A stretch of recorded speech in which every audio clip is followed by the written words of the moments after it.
আমরা শুধু দুঃখ ভারাক্রান্ত নয়, আমরা আজকে বিক্ষুব্ধ। আমরা বলতে চাই, আমরা ভারতকে জানিয়ে দিতে চাই, তোমরা আর কোন আধিপত্যমূলক ব্যবস্থা নিলে আমরা এর উচিত জবাব দিব। আজকে ঢাকা বিশ্ববিদ্যালয়ের জানু ভাস্কর্যের পাদদেশ থেকে জানিয়ে দিতে চাই, সারা বাংলার মানুষ আজ একত্র হয়েছে, সারা বাংলার মানুষ আজ এই সিদ্ধান্ত উপনীত হয়েছে, তারা আর এক মুহূর্তের জন্য ভারতের আধিপত্যকে মেনে নিতে রাজি না।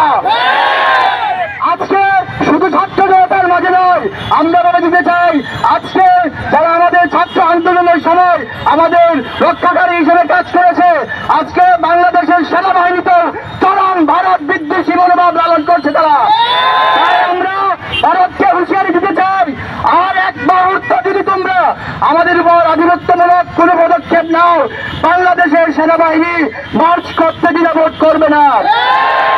পরিশেষে আপনাদেরকে বলতে চাই, আল্লাহ রাসূল সাল্লাল্লাহু আলাইহি ওয়াসাল্লাম বলেছেন, বিশ্বের মুসলিমদের একটি দল ভারতের সাথে যুদ্ধ করবে এবং ভারতীয় শাসকদেরকে শিকল এবং বেড়ি পরিয়ে নিয়ে আসবে।